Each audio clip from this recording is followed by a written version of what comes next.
புத்தி. அதாவது நம்ம ஒவ்வொருத்தரும் ஒரு லக்னத்தில் பிறந்திருப்போம். ராசிங்கிறது பொதுவானது.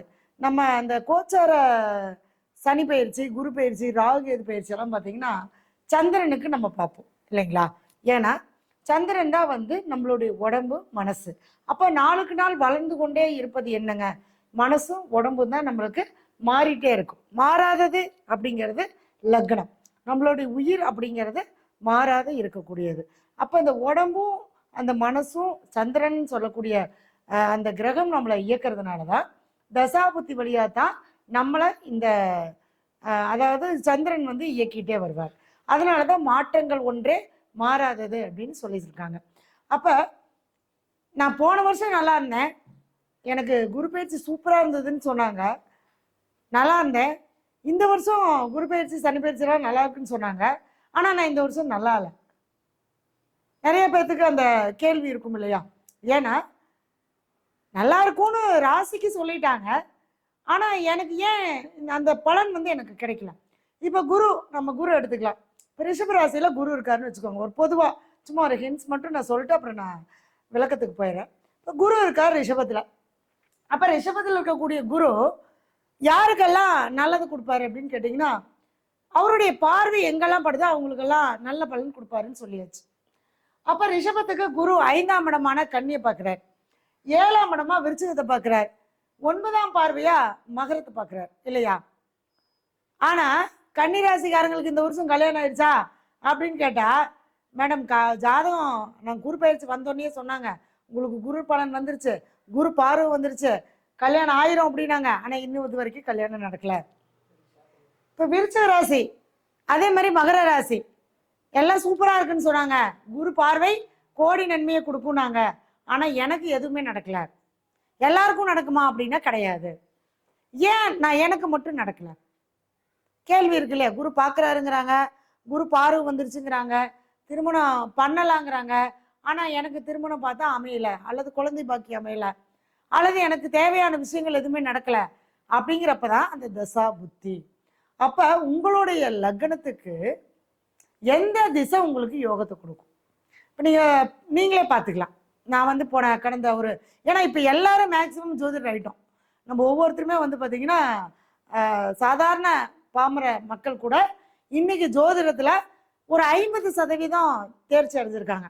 ஏன்னா நம்ம ஜோதிட ரகசியங்கள் சேனலில் வந்து அது ஒரு சர்வீஸாக பண்ணிகிட்ருக்கோம். என்னென்னா எல்லாரும் எல்லாத்தையும் தெரிஞ்சுக்கணும் அப்படிங்கிற ஒரு விஷயத்துக்காக இங்கே வரக்கூடிய ஜோதிடர்கள் எல்லாமே எந்த ஒளிவு மறைவும் இல்லாமல் நம்மளுடைய அந்த சேனலுக்காக, நம்மளுடைய நண்பர்களுக்காக இந்த ஜோதிடத்தை வந்து அற்புதமாக சொல்லி கொடுத்துட்ருக்காங்க. அப்படி வந்து பார்த்திங்கன்னா அவங்க எல்லாமே எடுத்து வச்சுக்கிறாங்க. மேடம் நான் செவ்வாய் திசையில் சூப்பராக இருந்தேன், செவ்வாய் திசை சூப்பராக இருந்தேன், ராகு திசை வந்துச்சுங்க மேடம். அவங்களே சொல்லிடுறாங்க எனக்கு ராகு திசை வந்ததுலேருந்து சரியில்லை. அந்த ஏன் சரியில்லைங்கிறத அவங்களால கண்டுபிடிக்க முடியல. ஏன்னா அதுக்கு நம்ம ஜோதிடம் வந்து படிக்கணும், ஒரு 10 வருஷம் அனுபவமாக இருக்கணும், இது பண்ணிக்கணும். ஆனால் நமக்கு ஒரு சில நேரம் பெருமையாக இருக்குது, நம்ம சொல்லி கொடுக்கறத வச்சு கூட இந்த அளவுக்கு ஜோதிடம் அவங்க 50% எடுத்துக்கிட்டாங்களே அப்படிங்கிற ஒரு விஷயத்தை அவங்க தெளிவுபடுத்திக்கிறாங்க. அப்போ ஒரு விஷயத்தை தெளிவுபடுத்திக்கிட்டு அவங்க ஜாதகத்தை பார்த்தாங்க அப்படின்னா அது அந்த ஜாதகத்துக்கு உண்டான நிவர்த்திகள், அந்த கர்மாவை நீக்கக்கூடிய வழிமுறைகள் இதெல்லாம் நம்ம சொல்லும்போது அவங்க ஈஸியாக செய்கிறாங்க. அதை செஞ்சு முடிச்சோன்னே பலன் உடனடியே கிடக்குது. அதுதான் நமக்கு முக்கியம், பலன் கிடைக்கணும். அதாவது நாங்கள் போகாத சாமி இல்லை, போகாத கோவில் இல்லை, கும்பிடாத தெய்வம் இல்லை, பண்ணாத பரிகாரம் இல்லைங்க, எல்லாமே பண்ணி பார்த்துட்டு வந்தோம், ஆனால் எதுவுமே நடக்கலை. ஏன்னா அங்கே உணர்தல் இல்லை, அதாவது புரிதல் இல்லை. அந்த இடத்துல உங்களை புரிய வச்சு உணர வச்சு அந்த இடத்துல நம்ம பண்ணியிருந்தோன்னா ஒரு தீபம் போட்டால் கூட அது பலன் கிடைக்குங்க.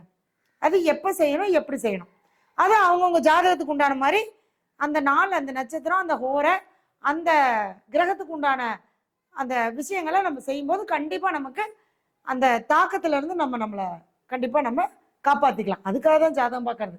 ஜாதகம் பார்த்தோன்னே எதையுமோ வளைச்சிட முடியாது. மலையை நான் வந்து பேத்து எடுத்துருவேன், வானத்தை வந்து வில்லா வளைச்சிடுவேன் அப்படிங்கிறதெல்லாம் கிடையாது. நம்மளுடைய தசா புத்திக்கு தகுந்த மாதிரி நான் இதை செய்யலாம், இதை செய்ய வேண்டாம் தெரிஞ்சுக்கலாம். எனக்கு 2.5 வருஷம், அதாவது ஒரு தசை 16 வருஷம் நடக்குது அப்படின்னா ஒரு 2.5 வருஷம் எனக்கு ஒரு புத்தி நடக்குது, அந்த புத்தி எனக்கு சரியில்லை, இன்வெஸ்ட்மெண்ட் பண்ண வேண்டானாங்க. அப்பவும் ஜோசியர் சொன்னார், இப்போ எதுலேயும் போய் தம்பி முதல்ல போடாதேன்னார். நான் கேட்டேனா? கேட்க விடாது. ஏன்னா நம்மளுடைய கர்மம் என்ன பண்ணுங்க, நம்மளை கேட்க விடாம அந்த இடத்துல செய்ய வச்சு அதன் மூலியமா நமக்கு வருத்தத்தையும் வலியும் கொடுக்கறதா தசா புத்திகள். சரிங்களா? அப்ப புத்தி மாறிட்டே இருக்கும். நம்ம சொல்றாங்க இல்லையா, அதனாலதான் புத்தின்னு வச்சாங்க. நம்ம என்ன சொல்லுவோம், உனக்கு புத்தி இருக்கா, உனக்கு அறிவு இருக்கா அப்படின்னு கேட்போம். அந்த புத்திங்கிறதுங்க தசா புத்தி. ஏன் அங்க புத்தின்னு வச்சாங்க, அந்த புத்தி என்ன நடக்குதோ அது மாதிரிதான் நம்மளுடைய செயல்பாடுகள் இருக்கும். நம்மளுடைய புத்தி அதை தான் யோசிக்குங்க. நம்ம நவகிரகங்கள் எல்லாம் நம்மளுடைய உடம்புல ஆளுமை செய்யுது இல்லையா, 12 ராசி நம்மளுடைய உடம்புல ஆளுமை செய்யுது. அது எல்லாருக்குமே தெரிஞ்சிருக்கும். ஒவ்வொரு கிரகமும் ஒவ்வொரு உறுப்புகளை ஆளுமை செய்கின்றன. அதே மாதிரிதானே தசா புத்தியும்.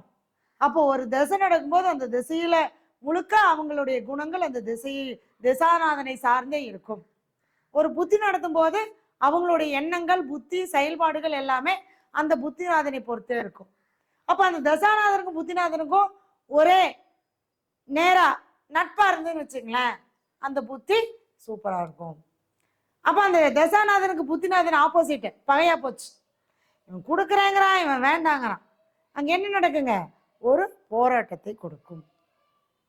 அப்ப அதை நம்ம எப்படி சமாளிச்சுக்கலாம், எப்படி நம்ம அதுல இருந்து அதுக்குண்டான வழிபாட்டு முறைகள் செஞ்சு நம்ம எப்படி அதுல இருந்து நம்ம ரெக்கவர் பண்ணிக்கலாம், நம்ம அதுல இருந்து எப்படி நம்ம சரி பண்ணிக்கலாம். பெருசா அதாவது சரி பண்ணிக்கிறது மீன்ஸ் என்னன்னா, முழுமையா நான் எல்லாத்தையும் நிவர்த்தி பண்ணிட்டேன், நான் முடிச்சுட்டேன் அப்படின்லாம் முடியாது. அனுபவிச்சு அதுக்கப்புறம் அதுக்கான சில வழிமுறைகள் மூலமா நம்மள என்ன பண்ணிக்கலாங்க, அதுல இருந்து நம்மள அந்த நெருக்கடிகள்ல இருந்து நம்மளை குறைச்சிக்கலாம். சரிங்களா? சரி, இப்ப ஒவ்வொரு லக்னத்துக்கும் எந்த திசை யோகத்தை கொடுக்கும், ஏன் யோகத்தை கொடுக்கும், எப்படி யோகத்தை கொடுக்கும், அதிர்ஷ்டத்தை கொடுக்கும் அப்படிங்கிறத நம்ம பார்க்க போறோம். சரிங்களா?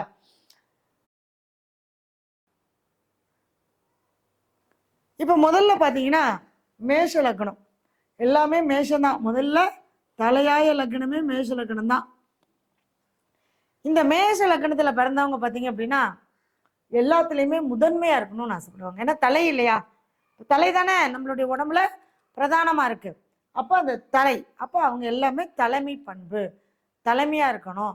எல்லாருக்கும் நம்மளுடைய ஆளுமை திறன் அந்த இடத்துல செயல்படணும் அப்படின்னு அவங்க நினைக்கிறவங்களா இருப்பாங்க. ஏன்னா அது செவ்வாயுடைய வீடு. அப்படிங்கிறப்ப அந்த ஆளுமை திறன் அவங்களுக்கு சூப்பரா இருக்கும். இந்த மேஷ லக்னத்துல பிறந்தவங்களுக்கு, மேஷ லக்னத்துல பிறந்திருக்காங்க, மேஷ ராசி.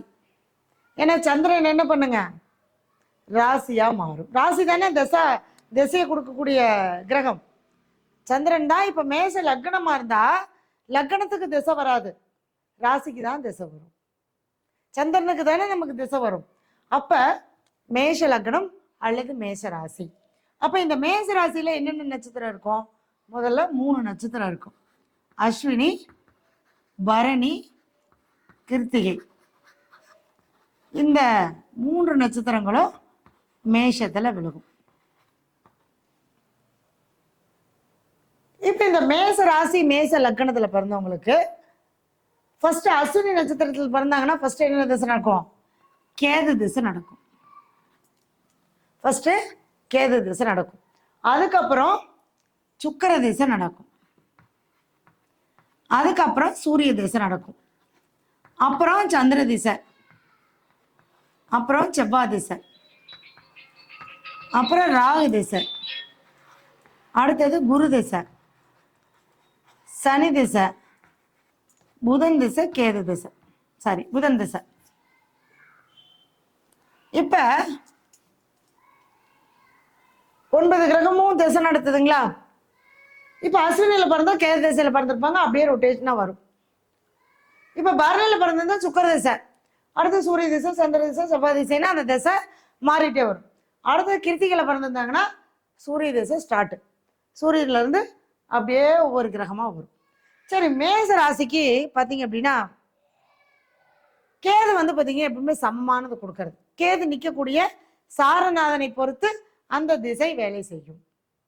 கேது ராகு கேது ரெண்டுக்குமே எந்த சாரநாதன், அதாவது அந்த கிரகம் நிக்கக்கூடிய நட்சத்திரம் எதுவோ அந்த நட்சத்திரம் இந்த ராசிக்கு சப்போர்ட் பண்ணினால் அந்த திசை நல்லா இருக்கும். அந்த ராசிக்கு அந்த லக்னத்துக்கு அந்த திசை சப்போர்ட் பண்ணலை அப்படின்னா, அந்த நட்சத்திர அதிபதி சப்போர்ட் பண்ணலன்னா ஆப்போசிட்டா நடக்கும். சரிங்களா? அப்ப மேஷ லக்னம் மேஷ ராசிக்கு வந்து பாத்தீங்க அப்படின்னா அதிர்ஷ்டத்தை தரக்கூடிய திசை அப்படின்னு பாத்தீங்கன்னா சூரிய திசை அதிர்ஷ்டத்தை கொடுக்கும். அல்லது சூரியனுடைய நட்சத்திரத்தில் நின்று ஏதாவது ஒரு கிரகம் திசை நடத்தும். ஆனா அதுவும் என்னன்னா ஆப்போசிட்டா திசை நடத்திடக்கூடாது. இப்ப இந்த மேஷ லக்னத்துக்கு பாத்தீங்கன்னா சூரியன் செவ்வாய் குரு இந்த மூணுமே வந்து பாத்தீங்கன்னா உங்களுக்கு அதிர்ஷ்டத்தையும் யோகத்தையும் தரக்கூடிய திசா புத்திகள் எந்த திசையா இருந்தாலும். ஆனா அதுவே சூரியன் புதனுடைய சாரத்திலேயோ சுக்கரனுடைய சாரத்திலேயோ சனியுடைய சாரத்திலேயோ நிற்க கூடாது. நான் சொல்லிடுவேன், மேஷ லக்னம் மேஷ ராசிக்கு சூரிய திசை செவ்வாய் திசை குரு திசை யோகத்தை கொடுக்கும், புதன் திசை சுக்கர திசை சனி திசை யோகத்தை கொடுக்காது அப்படின்னு நான் சொல்லிட்டு போயிடுவேன். பொதுவா நீங்க ஜாதகத்தை எடுத்து பார்த்துட்டு மண்டை போட்டு பிச்சுக்குவீங்க. இல்லையே எனக்கு சூரிய திசை தான் நடந்துச்சு, ஆனா அஸ்வினியில் பிறந்திருக்காங்க, அஸ்வினி முதல் பாதம் 7 வருஷம், அடுத்து 20 வருஷம் 27 முடிஞ்சு இப்ப சூரிய திசை நடந்துட்டு இருக்கு எனக்கு 27, ஆனா எனக்கு எதுவுமே நடக்கல. சூரியன் யோகத்தை தானே கொடுத்துருக்கணும், கொடுக்கலையே. ஏன்? அந்த சூரியன் புதனுடைய சாரமோ அல்லது சுக்கரனுடைய சாரமோ அல்லது சனியுடைய சாரமோ பெற்றிருந்தால் அந்த திசை அவர்களுக்கு பாதிப்பை கொடுக்கும். அப்படிதான் நம்ம திசைய புத்தி எடுத்துக்கணும். ஏன்னா அந்த உள்ள போய் போய் போய் போய் பார்க்கணும். ஒரு கிரகம் இருக்குது, அது என்ன சாரத்தில் நிற்குது, அந்த சாரநாதன் எப்படி இருக்காரு, இந்த ராசிக்கு இந்த லக்னத்துக்கு அவரு நட்பா அல்லது பகையா, அதை நம்ம பார்த்தோம்னா தான் அந்த திசாபுத்தி பிரிக்கிறதுல நம்மளுக்கு இது பெரிய சப்ஜெக்ட் தான். இது அவ்வளோ ஈஸியாக சிம்பிளாக நான் முடிஞ்ச வரைக்கும் சொல்லி கொடுத்துறேன் சொல்கிறேன். அப்படி முடியல அப்படிங்கிறவங்க புரியல அப்படிங்கிறவங்க கேட்டுக்கோங்க. அந்த கிரகம் நிற்கக்கூடிய நட்சத்திரம் எதுவோ அதை பொறுத்து தான் அதனுடைய திசை வழி நடத்தும். நான் இருக்கேன், நான் என்ன ராசியா இருக்கறனோ அந்த ராசி என்னோட குணத்துல தான் நான் செயல்படுவேன். நான் அடுத்த ராசியோட குணத்தில் நான் செயல்பட மாட்டேன். இப்போ நான் மேச ராசினா நான் மேச ராசியோட தன்மையில தான் நான் செயல்படுவேன், ரிஷப ராசிக்கு நான் போக மாட்டேன். அந்த மாதிரி தான் சூரியன் என்ன நட்சத்திரத்தில் நிற்கிறாரோ அந்த நட்சத்திரம். சூரியன் வந்து சூரியனுடைய சாரத்துல நின்றார், சூப்பரா இருக்கும். சூரியன் வந்து குருவுடைய சாரத்தில் நின்றார், அற்புதமா இருக்கும். சூரியன் வந்து செவ்வாயுடைய சாரத்தில் நின்றார், சூப்பரா இருக்கும். சந்திரனை வந்து இந்த இடத்துல இந்த திசைக்கு மட்டும் சந்திரனை நம்ம எடுத்துக்கலாம். என்னன்னா 4ஆம் அதிபதியாக தான் வர்றாரு சந்திரன், மேஷராசிக்கு சந்திரன் 4ஆம் அதிபதியாக வர்றாரு. அதனால இந்த சந்திரனையும் நம்ம யோகம் தரக்கூடிய திசையா நம்ம எடுத்துக்கலாம் இந்த ராசிக்கு. அப்ப புதன் சுக்கிரன் சனி இந்த 3 திசா புத்திகளும் அவர்களுக்கு பாதிப்பை கொடுக்கும். எந்த மாதிரி பாதிப்பு கொடுக்கும், எந்த மாதிரி யோகத்தை கொடுக்கும்? லக்னத்துக்கு 5ஆம் அதிபதி சூரியன், பூர்வ புண்ணியஸ்தானம் சூப்பரா இருக்கும், குழந்தை பாக்கியம் நல்லா இருக்கும், குழந்தைங்களால வளர்ச்சியை கொடுக்கும், நல்ல பேர் சொல்லக்கூடிய அளவுக்கு தான் அவங்களுடைய குடும்பம் வளர்ச்சியை கொடுக்கும். அந்த சூரிய தசை வரும்போது நல்லா மேலும் மேலும் இந்த சூரியன் இவங்களுடைய யாரோ ஒருத்தருடைய டீம்ல நிக்கணும், சாரத்தில் நிக்கணும். சரிங்க, 7 கிரகத்தை சொல்றீங்க, 2 கிரகத்தை விட்டுட்டீங்களே, ராகு கேது. ராகு வருவார், ராகு வந்து சுக்கிரனோட அணில வருவார். இவங்கெல்லாம் குருவோட அணில சேர்ந்தவங்க. அதாவது அருளை கொடுப்பவர் குரு, பொருளை கொடுப்பவர் சுக்கிரன். இவங்க 2 பேரும் தான் நமக்கு ரொம்ப முக்கியமா தேவை. அருள் இருந்தா பொருள் வேணும், பொருள் இருந்தா அருள் வேணும், ரெண்டுமே வேணும். ஒருத்தர் பார்த்தீங்கன்னா நல்லா வசதி வாய்ப்பு சூப்பரா இருப்பாங்க, சாமி கும்பிட மாட்டாங்க, எதுவுமே பண்ண மாட்டாங்க. இங்க ஒருத்தர் சாமியா கும்பிட்டு இருப்பாரு, இவர் கேட்பாரு, நான் சாமியா கும்பிடுறேன், அவன் சாமியா கும்பிடுறதுல அவன் நல்லா இருக்கானே, கோடீஸ்வரனா இருக்கானே, நான் சாமியா கும்பிட்டு இருக்கிறேன், நான் இப்படியே இருக்கிறேனே. நம்ம எல்லாருமே நமக்கு அந்த கேள்வி இருக்கும். ஆன்மீகத்துக்குள்ள நிறைய ஈடுபாடு உள்ளவங்க தான் இந்த ஜோதிடத்தை கண்டிப்பா பார்ப்போம். அதனால நம்மளாம் அருள் சார்ந்தவங்க தான், பொருள் சார்ந்தவங்க கிடையாது. இந்த பொருள் இல்லைனாலும் என்ன பண்ணுவோம், தேட ஆரம்பிப்போம். அப்ப அருள், இப்ப ஏன் நமக்கு கடவுளோட அருளெல்லாம் இருக்குதுங்க, எனக்கெல்லாம் பார்த்தா தெய்வமே பேசுதுங்க, ஆனா 10 பைசாக்கு பிரயோஜனம் இல்லைங்க, நினைக்கிறோமா இல்லையா? அப்ப அந்த அருளை கொடுக்கிறவர் யாருன்னா குரு. அவங்க டீம்ல இருக்கிறவங்க அருளை தான் கொடுப்பாங்க. சுக்கிரன் வந்து பொருள். அப்போ பொருள் சார்ந்த விஷயங்களை கொடுக்கக்கூடிய திசை அந்த சுக்கிரனுடைய டீம்ல வரக்கூடிய திசை வந்தால் தான் பொருள் சார்ந்து கொடுப்பாங்க. இப்போ இந்த மேச லக்ன ராசிக்கு எப்போதாங்க எங்களுக்கு பொருள் வரும்? அப்போ சுக்கிரனை புதன் சனியை பிரித்து விட்டுட்டீங்க. இது பூரா அகம் சார்ந்த ராசி, புறம் சார்ந்தது, அதாவது பொருள் சார்ந்தது. இது பூரா அகம் சார்ந்தது. அருள் இருந்தால் பொருள் வரும், அவ்வளோதான் விஷயம். பொருள் இருந்தால் அருள் வராது. அருள் இருந்தால் பொருள் தானாக வரும். பொருள் இருந்தால் பொருளை செலவு பண்ணி அருளை தேடுவாங்க. எத்தனையோ பேர் என்ன பண்ணுறாங்க? தான தர்மங்கள் பண்ணுறாங்க, கோயில் கட்டுறாங்க, கும்பாபிஷேகம் பண்ணுறாங்க. அது பொருள் இருக்கிறதுனால அவங்க பொருளை செலவு பண்ணி அருளை தேடுறாங்க. இங்கே அருள் இருந்தால் பொருள் தானாக வரும். அதுதான் இந்த குருவுடைய அந்த அந்த டீமில் இருக்கிறவங்க, அந்த அவங்களோட சேர்ந்து இருக்கிறவங்க. அப்போ மேஷ லக்னம் முதல் ராசி, அப்போ அகம் சார்ந்த ராசி. அவங்க அருள் உள்ளவங்க அப்படின்னு நம்ம எடுத்துக்கலாம். மேச ராசி மேச லக்னக்காரங்க. அப்போ அவங்களுக்கு என்ன இருக்கும்? குலதெய்வத்துடைய அனுகிரகம் இருக்கும், குழந்தைங்க நல்லா இருப்பாங்க, அவங்களுடைய வாழ்க்கையில சந்தோஷங்கள் நல்லா இருக்கும், சுபிச்சமா இருக்கும். ஏன்னா அவங்க என்ன இது பண்றாங்க? அவங்க முதல் ராசி ஒண்ணுனாலே அகம் சார்ந்தது, புறம் சார்ந்து இல்லை. அப்படிங்கிறப்ப அவங்க அந்த தசா புத்தி காலகட்டங்கள் வரும்போது அவங்களுக்கு இன்னும், அதாவது நிறைய நான் போன வருஷம் வரைக்கும் நல்ல வேலை பார்த்துட்டு இருந்தேங்க. இந்த வருஷம் பார்த்தீங்கன்னா நான் சாமி தாங்க நிறைய கும்பிட்றேன். எனக்கு வேலை இல்லைங்க, அதனால சாமி கும்பிட வந்துட்டேன். வேலை இல்லைங்கிறனால நீங்கள் சாமி கும்பிட வரல. உங்களுக்கு அந்த இடத்துல என்ன ஆயிடுச்சுங்க? அந்த திசை முடிஞ்சிருச்சு, பொருளை தேடி முடிச்சிட்டீங்க, அடுத்து அருளை தேடுங்கன்னு சொல்லி அந்த திசாநாதன் நம்மளை வழி நடத்தி செல்கிறார். சரிங்களா? அப்போ அந்த கேது ராகு வந்து அவங்களுடைய நட்சத்திரம், அதை பொறுத்து தான் நமக்கு பலன் கொடுப்பாங்க. ஏன்னா ராகு எதுக்கு சொந்த வீடு கிடையாது. அப்ப மேசராசி மேச லக்னத்துல பிறந்தவங்களுக்கு சூரியன் 5ஆம் அதிபதியாக இருந்து அந்த திசை நடத்தும் போது அவர்களுக்கு சகல விதமான, அதாவது அவங்க பூர்வ புண்ணியத்துல அவங்க தாத்தா பாட்டி என்னென்ன புண்ணியமெல்லாம் பண்ணியிருந்தாங்களோ, தான தர்மங்கள் பண்ணியிருந்தாங்களோ, அதெல்லாமே அவங்களுக்கு கிடைக்கும். அதே மாதிரி அவங்களுக்கு வந்து வளர்ச்சி, அரசு சம்பந்தப்பட்ட வகையில அவங்களுக்கு ஆதாயம் கிடைக்கிறது, ஒரு மதிப்பு மரியாதை, அடுத்த நிலைக்கு போறது, இது எல்லாமே அந்த திசையில கண்டிப்பா இந்த மேசராசிக்கு கண்டிப்பா கிடைக்கும். மேசராசி லக்னம் நம்ம எடுத்துக்கலாம். சரிங்களா? இந்த ராசி தான் மாறிட்டே இருக்கிறது, அதான் தசை மாறிட்டே இருக்குது. அதனாலதான் அழுத்தி எழுதி சொல்ற ராசி ராசின்னு. ஏன்னா ஒரு ராசியில பிறந்திருப்பாங்க, ஒரு லக்னத்துல வந்திருப்பாங்க, ரெண்டு பேரும் அங்க கன்ஃபியூஸ் ஆகிக்குவாங்க. இதுவும் வேற அப்படிதான் இருக்கு. அப்புறம் ஒரே மாதிரி இருந்தா தான் நம்ம நல்லா இருப்போமே. அப்புறம் எதுக்கு சாமிக்கு அர்ச்சனை? ஜோசியருக்கு வந்து ஜாதகம் பார்க்க வரோம், நம்ம கிட்ட வரமாட்டோம் இல்ல. எல்லாமே நல்லா இருந்தா முதல்ல ஜாதகத்தை கையில் எடுப்போமா? எடுக்க மாட்டோம். கோயிலுக்கு போகுமா? போக மாட்டோம். சாமி கும்பிடுமா? கும்பிட மாட்டோம்.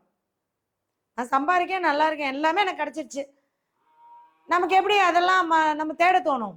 தேட தோணாது. அப்போ ஒரு கஷ்டம் வரும்போது தான் கடவுளை திணிப்போம். சொல்றாங்க இல்லையா, கஷ்டம் வரும்போது தான் கடவுளை கையெடுத்து கும்பிடுவோம் அப்படின்னு, அந்த மாதிரி. சரிங்களா? அடுத்தது செவ்வாய் திசை. செவ்வாய் வந்து லக்னாதிபதி. செவ்வாய் 8ஆம் அதிபதியும் எதிர்பாராத அதிர்ஷ்டத்தை கொடுப்பார். ஜாதகருக்கு எதிர்பாராத அதிர்ஷ்டத்தை கொடுப்பார். செவ்வாய் திசை நல்லா இருக்கும், யோகத்தையும் அதிர்ஷ்டத்தையும் கொடுக்கும். ஏதோ ஒரு விதத்துல என்னதான் அந்த கிரகம் மாறி, அதாவது ஒரு இந்த புதனுடைய நட்சத்திரத்திலேயே நின்னாலும் கூட அந்த தசா புத்திகள் வரும் இல்லையா? இப்ப செவ்வாய் திசையில குரு புத்தி வரும்போது அந்த பலனை அவர் கொடுத்துருவார். செவ்வாய் திசையில சூரிய புத்தி வரும்போது அந்த பலனை கொடுத்துருவார். அப்ப செவ்வாய் வந்து 7 வருஷமும் நமக்கு நல்லா இல்லைன்னு சொல்ல முடியாது. அப்போ அந்த செவ்வாய் திசை இந்த ஜாதகருக்கு எதிர்பாராத அதிர்ஷ்டத்தையும் அவங்க மேலும் மேலும் வளர்ச்சி அடையக்கூடிய, ஜாதகர் வளர்ச்சி அடையக்கூடிய வழிமுறைகளையும் இந்த செவ்வாய் திசை அவங்களுக்கு காட்டும். அதே மாதிரி 8ஆம் அதிபதி திசை இருக்கிறதுனால நல்லா நம்ம கவனமா இருக்கணும். ஏன்னா 8ஆம் இடங்கிறது அதிர்ஷ்டத்தையும் கொடுக்கும், 8ஆம் இடம் என்பது எதிர்பாராத இழப்பையும் கொடுக்கும். அவர் எங்க நிற்கிறாரு, எந்த நட்சத்திரத்தில் நிற்கிறாரு, இதை பொறுத்து பலன்கள் கண்டிப்பாக மாறுபடும். சரி, லக்னத்திலேயே இருக்காரு செவ்வாய், செவ்வாய் திசை சூப்பர். மேஷ ராசி, ராசியிலேயே செவ்வாய் இருக்கார். செவ்வாய் திசை எப்படி இருக்குங்க? அற்புதமா இருக்கும். திடீர்னு பணம் வரும். எங்க இருந்து வருது, எப்படி வருது, என்ன அவருக்கு தேவையோ அது கண்டிப்பாக கிடைக்கும். இதே செவ்வாய் போய் 6ஆம் இடத்துல உட்காண்டார், கடன் மூலமாக அவருக்கு வளர்ச்சியை கொடுக்கும். கடன் மூலமா எதிர்பாராத வளர்ச்சி. இப்ப பாத்தீங்கன்னா பெரிய பெரிய தொழிலதிபர்கள்லாம் கடன் இல்லாம இல்லை, 1 கோடி ரூபாய் போட்டு பிஸ்னஸ் பண்ணுறாங்கன்னா அவங்களுக்கு கிட்டத்தட்ட 1 கோடி ரூபாய் கடன் தான் இருக்கும். இருக்கா இல்லையா? அவங்கவுங்க தேவைகளுக்கு தகுந்த மாதிரி கடன்கள் இருக்கத்தான் செய்யும். அப்போ அந்த கடன் மூலமாக வளர்ச்சியை கொடுக்கும். நான் கடனே வாங்க மாட்டேம்பாங்க, திடீர்னு வாங்க வேண்டிய சூழ்நிலை ஆகி போயிடும். அந்த கடன் வாங்கினதுக்கு அப்புறம் தான் அவங்க ஒரு தொழில் பண்ணுவாங்க, அதில் வளர்ச்சி அடைவாங்க. அப்போ ஏன் இந்த லக்னத்துக்கு 6ஆம் இடத்தில் செவ்வாய் இருந்தாலுமே கூட அந்த 8ஆம் இடத்து வேலை செய்யறதுனால எதிர்பாராத அந்த கடனை கொடுத்து அதன் மூலமாக ஜாதகருக்கு நல்ல பலன்கள், அதிர்ஷ்டத்தையும் யோகத்தையும் தரணும். அடுத்தது குரு 9ஆம் அதிபதி. குரு யாருங்க? 9 12ஆம் அதிபதி. அப்போ 9ஆம் இடம் பாக்கியஸ்தானம். இவர் என்னெல்லாம் போன ஜென்மத்தில் புண்ணியம் பண்ணியிருந்தாரோ அந்த புண்ணியங்களை பூரா அனுபவிக்கிறது எதுன்னா அந்த குரு தசை தான். அப்பாவுடைய சொத்து, அசையாத சொத்து, வெளிநாடு போகிறது, வெளியூரில் போய் செட்டில் ஆகிறது, வெளிநாட்டில் போய் செட்டில் ஆகிறது, கிரீன் கார்டு வாங்கி அங்கேயே இருக்கிறது, இதெல்லாம் அந்த மேசராசிக்கு குரு திசை வரும்போது நடக்கும். ஆனால் குரு திசை எப்போ வரும்? சூரியனில் பிறந்தா 5ஆவது திசையாக குரு திசை வரும். அதுலேயும் பாருங்க 3, 5, 7வது திசைகள் பாதிப்பை கொடுக்கும். அதையும் பார்த்துக்கணும். பரணியாக இருந்தால் 6வது திசையாக குரு திசை வரும். அஸ்வினியாக இருந்தால் 7வது திசையாக குரு திசை வரும். அதுக்குள்ளே காலங்கள் கடந்தே போயிடும். அப்போ எங்கெங்க போகிறது? நான் வெளிநாடு புத்தி வருமில்ல, ஒவ்வொரு திசைக்கும் ஒவ்வொரு புத்தி வருமில்ல. அதான் 9, அதாவது ஒரு திசையில் 9 புத்தி. அந்த 9 புத்தியில் 9 அந்தரம், 9 அந்தரத்தில் சூட்சமம், சூட்சமத்தில் பிராணன் அப்படின்னு சொல்லி அந்த 2 மணி நேரத்தில் இந்த சம்பவம் நடக்கும். அப்படிங்கிறது கூட என்ன பண்ணலாங்க, அந்த சூட்சமத்தை பிரிக்கும் போது நம்ம எடுக்க முடியும். ஓகேவா? அடுத்தது இந்த 9, 12 அப்படிங்கிறப்ப அந்த புத்தி வரும்போது, இப்போ ஒரு சூரிய திசை நடக்குது, சூரிய திசையில் குரு புத்தி, கண்டிப்பாக அப்பாவாயிருவார், கண்டிப்பாக கல்யாணம் நடந்து குழந்தை பிறந்துடும், வெளியூடோ அல்லது வெளிநாடோ அல்லது அசையாத சொத்துக்களோ வாங்கி பலப்படுத்திடுவார். இப்போ அவருக்கு தேவையானதை கொடுக்கக்கூடியது சூரிய திசையில் குரு புத்தி, சூரிய திசையில் செவ்வாய் புத்தி, சூரிய திசையில் சந்திர புத்தி, சூரிய திசையில் சூரிய புத்தி. சரிங்களா? இதுதான் அந்த இது. அடுத்தது வந்து பார்த்தீங்க அப்படின்னா சந்திரன் 4ஆம் அதிபதி. அப்போ 4ஆம் அதிபதி ராசிலேயே இருக்கார் இல்லையா? அப்போ தாய் மூலமாக, சுய சொத்தின் மூலமாக இவங்க வளர்ச்சி அடைவாங்க. அந்த திசையோ அந்த புத்தியோ வரும்போது அவங்களுக்கு சொத்து வாங்கக்கூடிய யோகம் வரும். எப்போ நான் காசே வச்சிருக்கேன், என்னால் வீடு வாங்க முடியல, எனக்கு எப்போ வீடு வாங்குறதுக்கான அமைப்பு வருது, எனக்கு எந்த திசா புத்தியில் வீடு வாங்கலாம், அதுக்கு கோச்சார கிரகமும் சப்போர்ட் பண்ணணும். அதையும் சொல்லிட்டேன். இங்கே இருந்தாலும் திசை நடத்தினாலும் கோச்சார கிரகம் வந்து சப்போர்ட் பண்ணால் மட்டும்தான் அந்த சம்பவம் நடக்கும், இல்லைன்னா நடக்காது. சரிங்களா? சரி, இந்த பாதிப்பை கொடுக்கக்கூடிய திசைகள் அப்படின்னு பார்த்தீங்கன்னா புதன், சுக்கிரன், சனி. புதன் புத்தி கேர்ஃபுல்லாக இருக்கணும், அதே மாதிரி ஒரு திசையில் சுக்கிர புத்தி கேர்ஃபுல்லாக இருக்கணும், சனி புத்தி கேர்ஃபுல்லாக இருக்கணும். ஏன்? லக்னத்துக்கு 2, 7ஆம் அதிபதி சுக்கிரன். இப்போ 2, 7ன்னா என்னங்க? மாரகஸ்தானம். சரத்துக்கு மாரகஸ்தானம். அப்போ 2, 7 அப்படிங்கிறப்ப பணத்தின் மூலமாக, குடும்பத்தின் மூலமாக அந்த திசையோ அந்த புத்தியோ வரும்போது குடும்பத்திலேயோ அல்லது வாழ்க்கை துணையிலையோ பிரிவு ஏற்படுறது, சண்டை சச்சரவு ஏற்படுறது. ஒன்றுமே சொல்லலைங்க, ஒரு சின்ன வாக்குவாதம் தாங்க பெருசாக போய் டைவர்ஸ் வரைக்கும் போயிடுச்சு. ஏன்? அந்த திசையோ அந்த புத்தியோ நடக்கும்போது அந்த சுக்கிரன் அந்த வேலையை செய்வார். மேச ராசிக்கு, மேஷ லக்னத்திற்கு.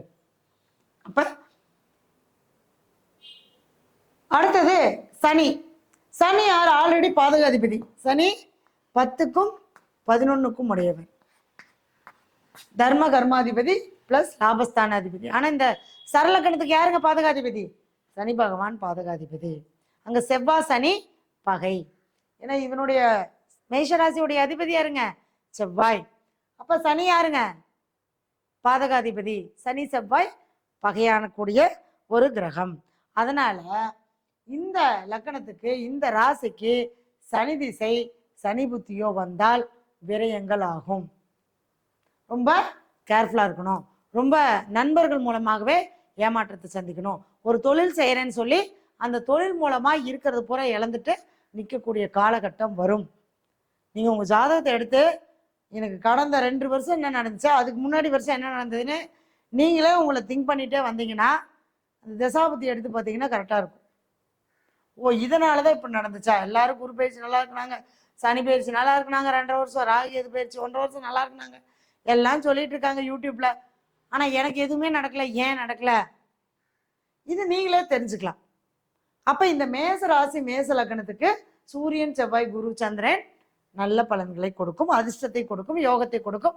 திசை புத்திகள் அதுவும் அந்த டீம்ல இருக்கக்கூடிய கிரகத்தினுடைய நட்சத்திரத்துல நிக்கணும்.